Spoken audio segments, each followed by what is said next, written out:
kitang-kita natin na talagang they will move heaven and earth, wika nga, para lamang matanggal sa pagka-vice presidente si Vice President Inday Sara. Kaya ito'y magtatagal pa ito at in the meantime kung ano-anong kabulastugan ang ilalabas nila, maaring yung mga iba ay hinahanapan pa nila ng ebidensya, hanggang ngayon ay nag-fishing expedition pa sila para lamang siraan ang siraan. Kasi double prong dito, Admar. Kung halimbawa ang ating mga senator judges ay hindi bumoto for conviction, no, dahil 16 votes ang kinakailangan to convict at hindi nila maabot yung 60 na yon, gagamitin nila itong mga buwan na darating ng investigasyon para siraan ang siraan si Vice President Inday Sara, katulong ang media na kakampi nila, no, para nga ang lumalabas lamang sa mga ibang media liban na lamang dito sa SMNI at saka sa Net25 ay slanted para ikundina in the public eye itong si Vice President Inday Sara. Ano yung masasabi po ninyo na doon sa naging cross-examination ay pinuntirya po ng depensa yung mga dokumento na discovering may mga discrepancies, may mga baga hindi naaayon, no, sa timeline at sabi typo. Sa inyo pong pananaw, gaano ho ito kabigat o para po sa isang prosekusyon o sa depensa man ang ganitong ipinapakita na isang testigo po sa impeachment trial? Kung ang mga itong sila Lotok at sila ano pangalan no isa, Kalilong Yes. no, o yung kanilang grupo ay nagkataong ang boss nila ay si dating PNP Director General, PNP Chief Ping Lacson, tatawaging Islapi yung kanilang report. Ganyan din ang ginagamit na description, hindi lang ng mga pulis kundi pati ng militar, no? Islapi, ibig sabihin basura yung kanilang investigasyon. In such a high-profile case, hindi naman ito, miski na ordinaryong tao halimbawa ang iyong iniimbestigahan, dapat tama lahat ng iyong sinusulat. Ini-inspection mo ang bawat linya ng iyong report at iyong affidavit. Ito, Vice Presidente ng Pilipinas at pangalawa, napaka-high profile nitong case. Buong Pilipinas alam itong kasong ito. Pagkatapos ang dami mong pagkakamali. Unang-una na lamang, natatandaan nyo kahapon,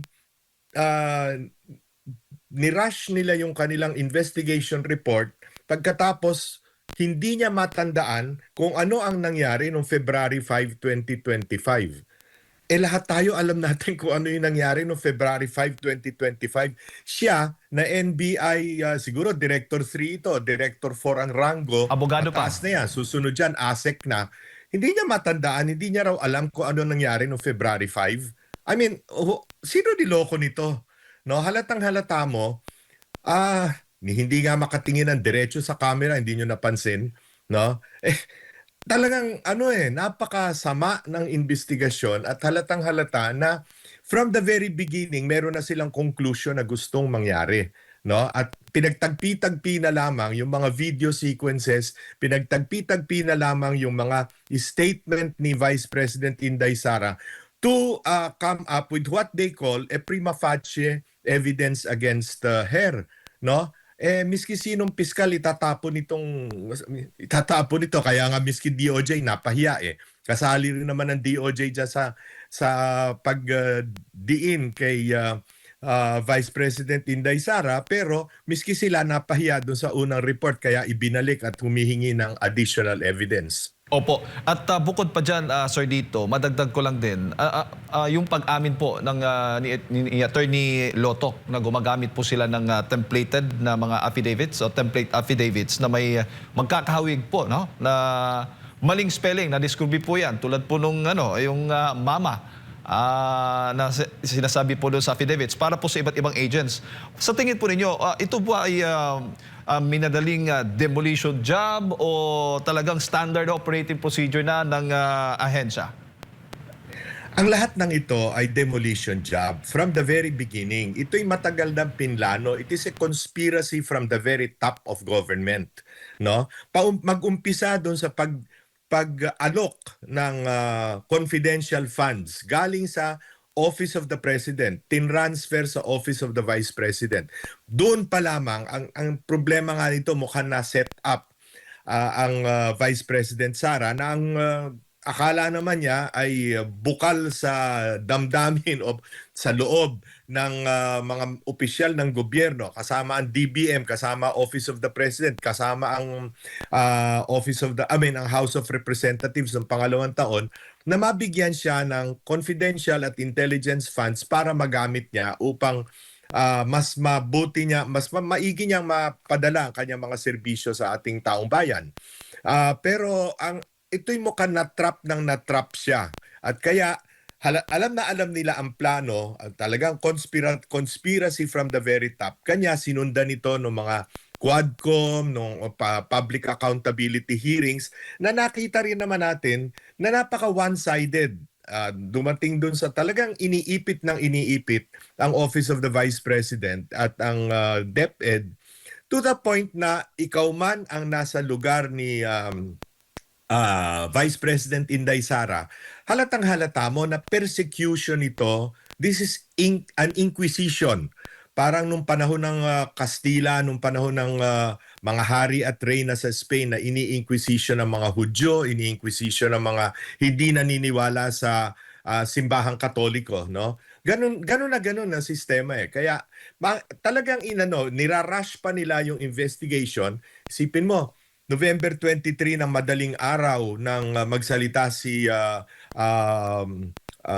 Vice President Inday Sara, yung bugso ng damdamin niya, yung galit niya dahil sa nais na ilipat ang kanyang Chief of Staff, na babae pa man din, mula sa House Detention Center to the Women's Correctional sa gitna ng gabi, no?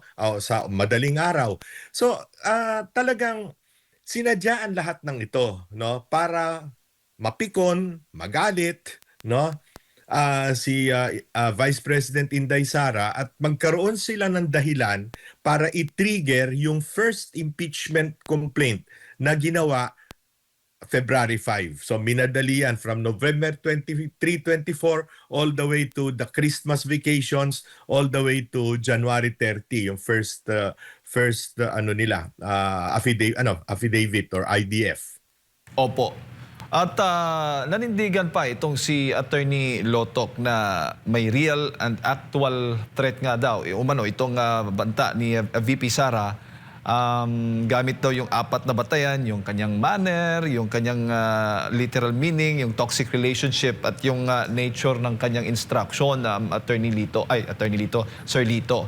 Pero dapat ba sa mata ng publiko, dapat bang paniwalaan ang mga ganitong mga sinasabi ng testigo kung kulang, o baga may error, may typo error, mali-mali yung mga petsa, at hindi pa masyadong hindi may personal na hindi pa nga alam niya kung ano yung talagang kumpletong detalye ng ginagawang investigasyon doon sa ibang mga media. Sa inyo pong pananaw, Sir Lito, ano yung masasabi po ninyo? Masyadong imaginative, no, at speculative yung kanyang mga conclusions, no. Matatandaan natin na nagtanong mismo si Senate President Sherwin Gatchalian at maging si Senator Alan Cayetano, na binanggit niya doon sa kanyang report yung statements ng AFP, ng PNP, ng National Security Council, pero hindi man lang niya in-interview ang mga opisyal nito. Hindi man lang niya tinanong anong findings, or hindi man lang siya humingi ng tulong dito sa mga to. Meron diyang CIDG, meron diyang ISAP, meron diyang National Security Council na merong malawak ang kaalaman tungkol sa intelligence. Bakit hindi man lang sila nakipag-ugnayan dito? Kaya bistadong-bistado na minamadali lamang yung report, dahil nga planadong-planado yung first impeachment complaint na ngayon ay inulit sa second impeachment complaint, no? This is a setup. Malinaw na malinaw ito, no? Opo. Sir Lito, bago ko lang ipasa kay Partner Admar, doon po sa mga senator judges, papaano po ninyo tinitingnan ang kanilang mga political biases, kung meron man? Well, hindi ko nababanggitin kung sino kasi lahat naman tayo siguro Yes, yes. Mm. nakapakinig. Siguro may mga isa o dalawa na malinaw na may script na binabasa at mukhang nagte-text yung prosecution panel o yung mga congressmen dun sa kanilang mga kakamping senador. Pero makikita rin natin na basically, open ang mind ng karamihan, no, doon sa mga nagtatanong na senator judges, no. Kaya nakapunto sila ng mga magagandang aspeto kung saan nabutasan itong testimonya nitong si Loto. Regional Director Lotok, no. Na nalaman ko lamang ah, kasi nung Sabado, nagkataong ako'y naimbita sa 60th wedding anniversary ni dating Mayor Lito Atienza at ang nakaupo ko sa lamesa ay puro mga pari, no? Mga pari ng simbahang Katoliko kasama ang si Bishop Bacani at doon ko lang nalaman na ito palang prosecutor ng yung lead prosecutor dito sa article na ito, si Attorney Ligutan, ay classmate ni Jude Asidre ng Tingog Party List, no, na bata ni Speaker Romualdez. At kahapon do sa pagpapalit nila ng kasi yung isa do sa mga nasa lamesa namin classmate niya sa seminaryo. Mag-classmate sila sa seminaryo. Si Mm. Asidre siya at saka itong si Ligutan. Pagkatapos, ito pala si Lotok ay nagkaroon din, taga-waray-waray din. I'm not making any, binanggit ko lang ito just to show na siguro nga talagang planadong-planado ito. Pati yung mga cast of characters, wika nga, puros mga taga isang lugar lamang. Ano? But the point is, palagay ko unti-unting nabubuksan ang pananaw ng ating mga senator judges, no, dito sa napaka-damaging na testimony nitong si Lotok, Attorney Lotok, no, para nilang makita na talagang mukhang sinet up lamang si Vice President Inday Sara Duterte rito at wala talagang malinaw na basehan para sabihing siya ay one, inciting to sedition. Napakabigat nun para mo maano sa ganyang klaseng investigation. At pangalawa, yung grave threats, no, which constitute, according to the prosecution, an impeachable offense. No? Sir Lito, si Admar po ito. Magandang umaga. Magandang Mapapansin umaga po sa iyo, Admar. natin, every panahon ng kampanya during sa pagsasalita ng mga politiko, hindi rin may iwasan itong mga ganitong mga banta-banta na alam niyo na pagkalaban sa mga politika, pang-bluff, lalo na pag may narinig ka na banta, iba-bluff mo rin siya kasi meron din akong nababasang mga komento po na kung sadyang gustong i-assassinate ng pangalawang pangulo ang kanyang target, bakit niya ito isa sa publiko, Sir Lito? Tama ka dyan, Admar. At maski na ordinaryong na tao sa karsada, palagay ko, maniniwala dyan sa iyong puntong sinabi na yan. No? Kung talagang meron kang plano, bakit mo i-advertise? Bakit mo sasabihin antimano kung ano yung plano mo? Para bang yung ginawa nitong si dating nung first day ba yon o second day yata ng trial na si Attorney Lorna Capunan na sinabing balak daw nilang kuning hostile witness si Vice President Inday Sara. Kung may balak kang ganun, wag mo sabihin, imbitahin mo na lang, humingi ka na lang ng subpoena ad testificandum, no? Kaya yun ang problema sa mga tao na nauuna ang daldal kesa sa pag-iisip na malalim na pag-iisip at pagsusuri, no? Talagang kung basta inaaksaya ng mga ito ang panahon ng buong sambayanan na dapat ay nakatuon sa mga pang-araw-araw na problema natin. This is all toxic political noise, no? At paalala ko lamang sa ating tagapakinig na Matatandaan niyo siguro na si Bongbong Marcos, mismong presidente, nagsabi noon na this impeachment will not do any good for a single Filipino. 'Di ba meron siyang sinabing ganon na noon na ayaw niya raw, kesyo hindi niya raw gusto itong impeachment. Samantalang ngayon, malinaw na malinaw, nagsisinungaling silang lahat. Opo, at batay nga dito sa impeachment law natin, no, sa 1987 Constitution, yung accountability of public officers, sinasabi nga dito na ang pwedeng kaharapin ma-impeach ang isang impeachable official kung meron siyang culpable violation of the Constitution, treason, bribery, graft and corruption, other crimes, or betrayal of public trust. Parang hindi ata na naisaklaw itong Article 4 na ito sa high crimes, kundi ako nagkakamali ha, kundi doon sa betrayal of public trust ata. At marami akong nakakapanayam din ng mga abogado na kung simpleng ganyan lang, dapat nalahad na lang dito sa 1987 Constitution na pati na lang yung mga common crimes. Kasi specific naman dito yung yung mga talagang dapat ma-convict siya or meron siyang kasalanang nagawa, wala naman po yung mga halimbawa, yung sinasabi rin nilang grave threat at sabi nga ng depensa, sampahan na lang siya ng kaso sa RTC or MTC kung sino bang nakakasaklaw nito. And to take note, mahigit 1 taon na naisubmit yung kanilang resulta ng kanilang investigasyon sa DOJ at hindi pa ito umusad sa korte, Sir Lito. Tama ka dyan, Admar.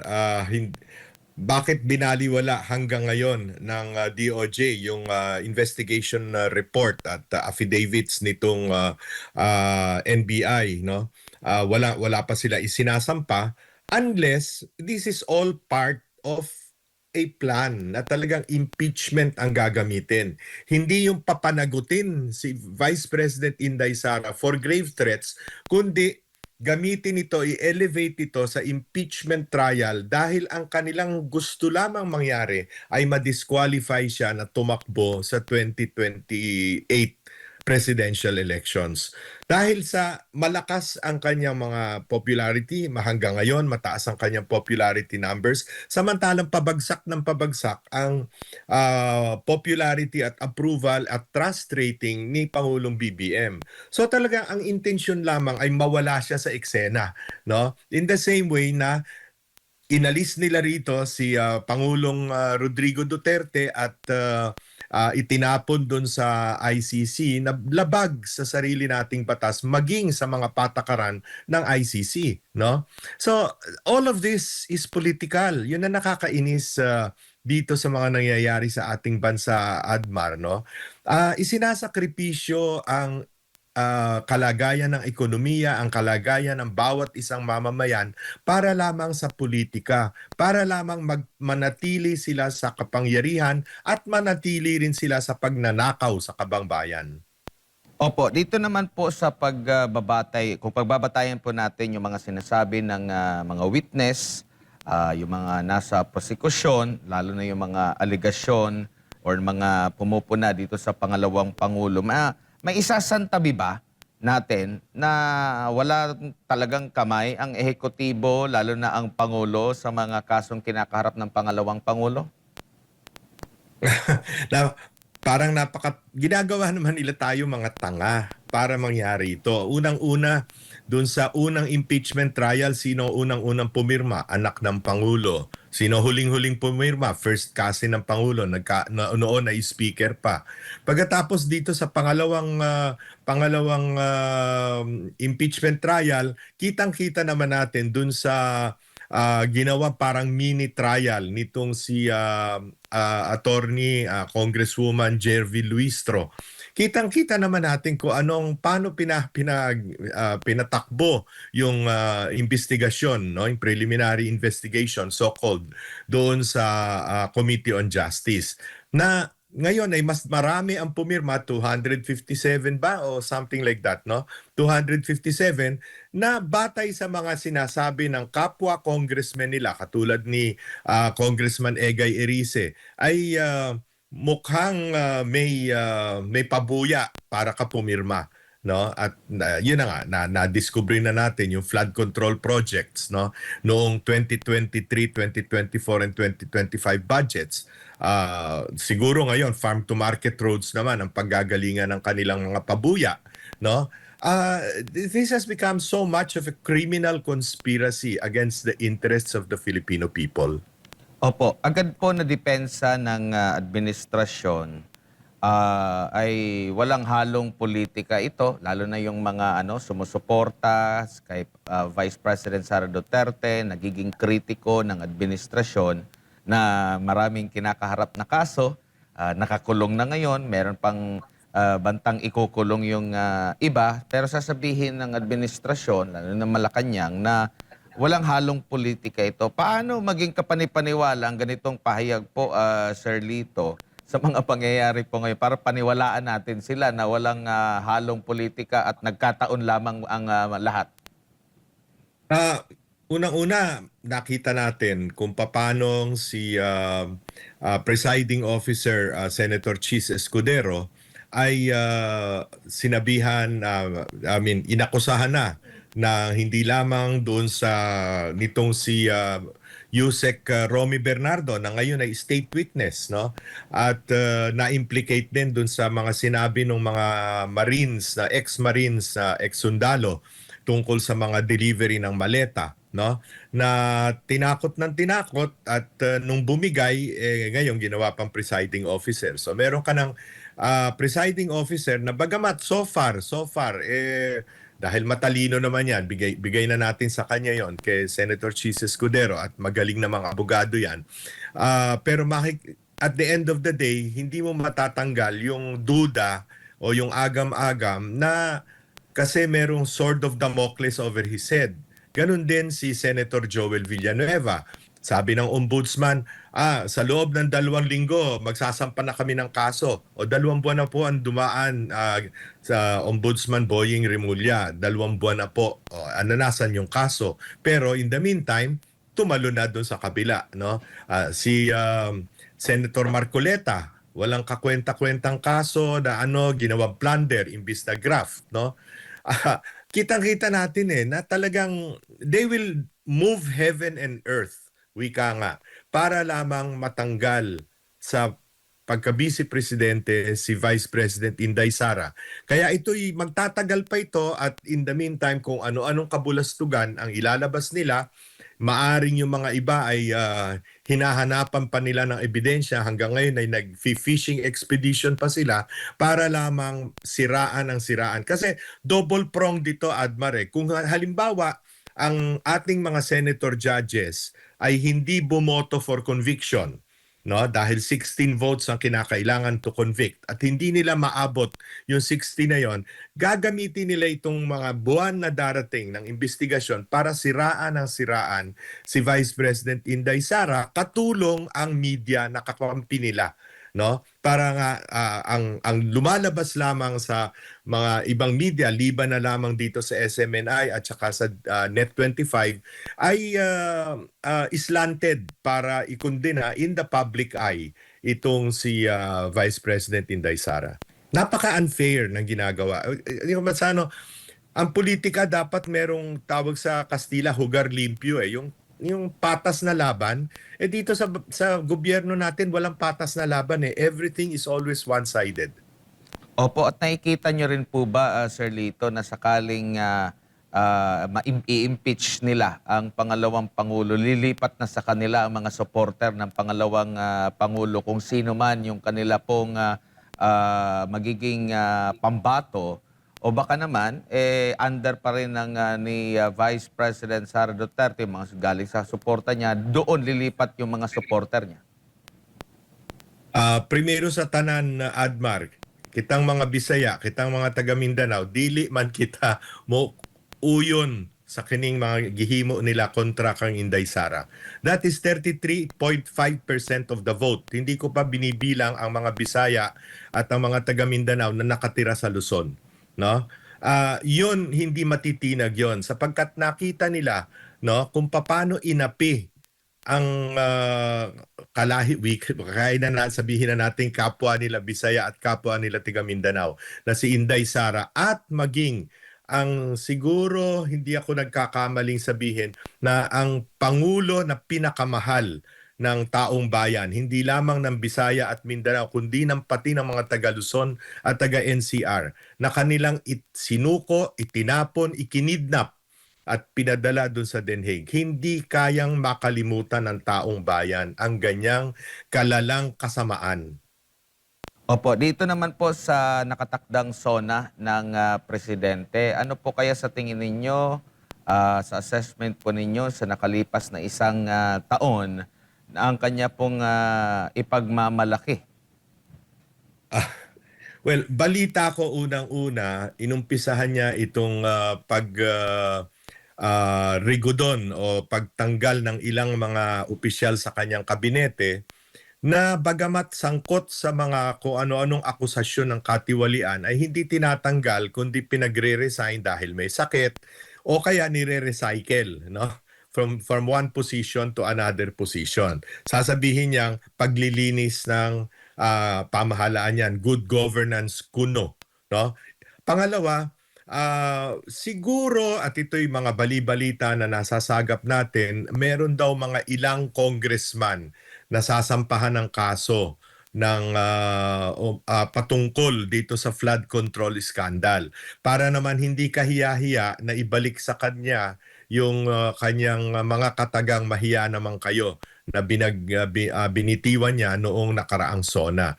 So, but all of this is optics. Lahat ito ay kunwari lamang. Isipin mo nga, yung secretary ng DPWH gagawing state witness. Saan ka nakakita? Yung taong pumirma ng kontrata, yung nagpabid ng kontrata, yung nagbayad sa mga kontraktor, gagawin mo state witness. Lokohan lahat ito, Atmare. Kaya nga, kung basta natatawa na lamang tayo kuminsa sa kanilang ginagawa. Pero halatang halata no? Opo. Ewan ko kung ano sasabihin niya sa susunod niya SONA at ano'y pagmamalaki niya. Wala namang, ayan, dito pa lang sa Quezon City, sa Manila, nagbaha-baha na naman. Sa Bulacan, bumalik ang baha. Sa Pampanga, nagkaroon ng landslide sa Davao Occidental, sa Panay, kung saan-saan. Nasaan yung mga proyektong pinagmamalaki nilang 5,500 flood control projects? Opo, meron pong inilabas sa ang SWS na survey na mula -15 naging -7 ang net satisfaction rating. Pero negative pa rin po, mas marami pa rin po yung hindi satisfied sa pamumuno kumpara doon sa satisfied. Anong basa niyo po rito, Sir Lito? Alam mo, Admar, dapat malaman ng taong bayan na yung pagsa-survey, hindi ibig sabihin na gumawa ka ng let's say 1,200 or 1,800 respondents nationwide ay lahat ng probinsya o lahat ng rehiyon ay nasa survey. So for instance, pag sinabi mong Kabisayaan, sa unang survey pwedeng doon ka mag-survey sa Cebu City, halimbawa sa Tacloban, no? Sa susunod na survey para yung Tambiolo inililipat mapupunta naman sa Iloilo, sa Bacolod, ganyan yan no?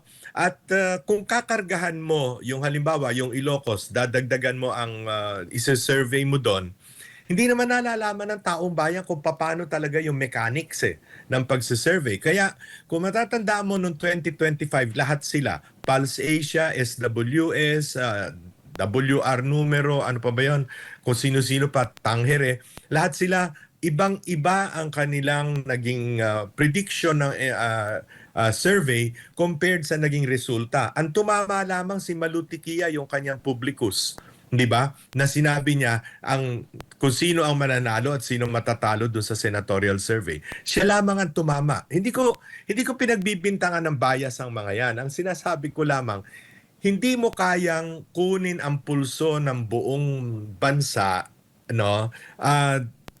you can only estimate, you can only approximate. Kaya kung sinasabing -7 na ngayon, dati -25 ba o -15, ngayon -7, maaring yan ay dahil napunta halimbawa ang Visayas sa Tacloban, sa Waray-Waray. Napunta, mas madami ang napuntang, nagkaroon ng respondents na galing sa Kabikulan o kaya at sa Ilocos, no? So we have to take all of these surveys with a grain of salt, no? Ang malinaw na malinaw, palagay ko naman lahat ng tao ngayon ay nakakaranas ng hirap, ng gutom, na hindi magkasya yung kakarampot nilang kinikita, samantalang pataas ng pataas ang presyo na wala namang magawang solusyon ang pamahalaan. O ngayon, pumutok na naman yung Iran. Nagbobombahan na naman sila doon. Sa isang linggo, tataas na naman ang presyo ng gasolina. Mano bang tulungan naman ng gobyerno ang taong bayan? Bawasan man lamang yung VAT o yung excise tax na pinangako, hindi rin naman ginawa, no? Para man lamang mapaibis na,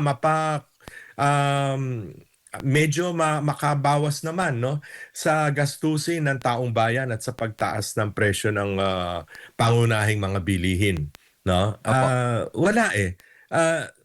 In essence, this is a government that can be characterized as one, overspending, two, overtaxing, three, overborrowing, and four, overstealing. Uulitin ko, overspending, overtaxing, overborrowing, overstealing. Yan ang pamahalaan na ng ating liderato sa kasalukuyan. Opo, at kung pagbabatayan ito pong assessment natin ninyo, Sir Lito, sa performance ng kasalukuyang administrasyon, lalo na ang Pangulong Bongbong Marcos, kung meron po siyang i-endorso for 2028, may bigat ba ito? May dating ba ito? Dapat bang makakuha ang isang nag-aasam na tumakbo sa darating na 2028 election ang endorso ng isang Marcos Jr.? Yan ang malinaw na magiging kiss of death. Kanya nga ang solusyon nila, tanggalin ang kalaban, no? Ang gusto nila, no? Hindi lamang yung hindi lamang yung itali ang isang kamay ng boksingero sa labanan, kundi talagang tanggalin yung kalaban, walang kalaban. 'Yun ang habol nila. Pero papayagan ba naman ng taong bayan ang ganyang pagsasalaula sa ating demokrasya, sa ating republika? No, where we are given the freedom to choose our leaders. Opo, siguro Sir Lito, huli na lang, ano bang inaasahan mo mamaya sa Day 5 nitong impeachment trial ni VP Sara Duterte? Magpapatuloy yung cross-examination kay Attorney Lotoc at possible ay ihaharap po yung pangatlong witness, which is si Attorney Zulaika Lopez, yung Chief of Staff ng Vice Presidente. Well, unang-una, patuloy na gigisahin ng depensa, palagay ko, batay doon sa kanilang mga moves o mga ginawa nila kahapon, yung mga discrepancies nga dito sa investigation report at yung mga kakulangan ng tunay na investigasyon. Basano, hindi naman talaga nag-imbestiga gumawa na lamang ng conclusion.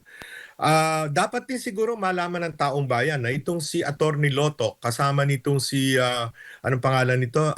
John Mark Calilong, no? Ito at isang team ng mga cybercrime division ng NBI ay nahaharap sa kaso sa ombudsman dahil sa illegal detention at parang hulidap na ginawa nila noong 2025, no?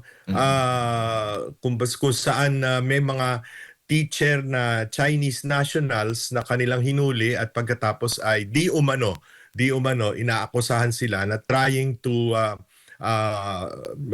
get parang yung freedom o yung dinetain kasi nila itong mga ito at hinihingan ng di umano ay kung ilang milyong piso para lamang makalabas sa detention. But that is another issue, no? Na dapat siguro ay tuunan din ng pansin mismo ng NBI at ng ombudsman, no?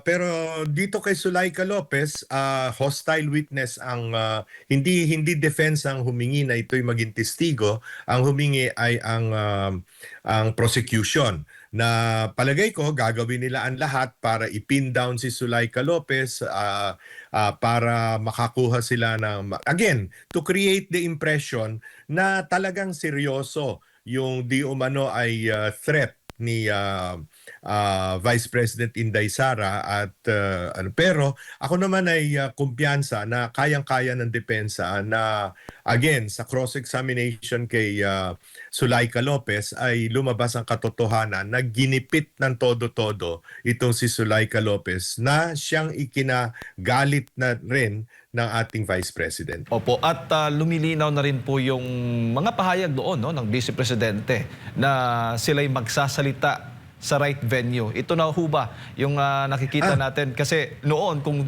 haharap po sila sa mga pagdinig ng Kamara, ay parang ginigipit po sila. Pero dito, parang malaya pong nakakapagsalita at nakakapagbigay po sila ng kontrasalaysay sa mga akusasyong ibinabato laban po sa pangalawang Pangulo. Maganda at binanggit mo yan na Jay, no? Kasi kahagabi nung mga tatlo yata o dalawang newscast yung aking papalit-palit ako. Ang tumbok lagi ika-4 na araw ng Senate trial pero hanggang ngayon hindi sumisipot si Vice President Inday Sara Duterte. Alam naman nilang hindi kailangang sumipot, hindi kailangang pumunta at represented nga ng defense. Pero yun kagad ang paunang salita nila, hindi na naman sumipot, no? In the same way na bakit ka naman sisipot dun sa Committee on Injustice na pinangungunahan nito si Jervil Luistro, no? Na alam mo namang unang-una hindi mo madidepensahan ang sarili mo doon, hindi ka makapagsasalita, miski mga abogado mo hindi makakapag-cross-examine ng mga testigo nila, no? Na puro naman kapalpakan ang ginawa. Yung si Ramil Madriaga na ewan ko sa nilang dinampot yung halatang-halata, bistadong-bistado, maski sino ang nanonood na nagsisinungaling ng katakot-takot, no? So, sa tamang panahon, siguro, depende sa pag-estima ng defense, kung kinakailangan nilang iharap si Vice President Inday Sara, siguro haharap. Pero, malinaw na malinaw sa rules of the Senate trial na walang compulsion na pumunta doon o tumistigo o miski magpakita man lamang si Vice President Inday Sara. Opo. Siguro huli na lang, Sir Lito, ano ba dapat tingnan ng publiko? Sabi mo kanina, yung ibang media, iba-iba po yung pinapalabas. So, ano ba dapat ang bantayan? Ano ba dapat ang tingnan ng publiko pagdating po itong impeachment trial? Alam natin, information overload, no? Pero bilang gabay sa ating mga kababayan, papaano po nila dapat tingnan itong impeachment trial ng pangalawang Pangulo? Siguro Jay, pinakamagandang sabihin sa taong bayan, sa kanilang pakikinig, sa kanilang pagmamasid, no? Ay ihambing nila kung paano pine-persecute si Vice President Inday Sara. Sabihin na nating halimbawang may mga pagkakamaling nagawa, no? Na sa tingin ko nga ay conspiracy, sinet up siya, no? Compared dun sa pagkalaki-laking mga pagnanakaw, no, na ginawa sa kabangbayan ng kasalukuyang administrasyon at mga alipores nila. How do you compare 125 o 112.5 plus 500 million na hanggang ngayon ay wala pang final COA report, no, compared to kitang-kita natin yung mga ghost projects at yung mga substandard projects na wika nga ni Congressman Egay Erice sa kanyang pag-estimate sa 3 taong budget ay umabot ng 1.8 trillion pesos ang winaldas, no? Magkano diyan ang pumasok sa kung kani-kaninong bulsa? Yan ba ang gusto nating kampihan? Yan bang mga taong yan na ngayon umuusig kay Vice President Inday Sara? They're not coming to court with clean hands sapagkat sila ang pinakamarumi dito sa ating corruption scandals, no? Sila pa ang may ganang usig dito sa ating Vice President na wala namang kapangyarihan na gaano sapagkat siya ay spare tire lamang, no? So malinaw na malinaw. Talagang ang gusto lamang nila ay mawala siya sa eksena para sa 2028. Happy days are here again para sa mga kawatan, para sa mga mandarambong sa ating bansa.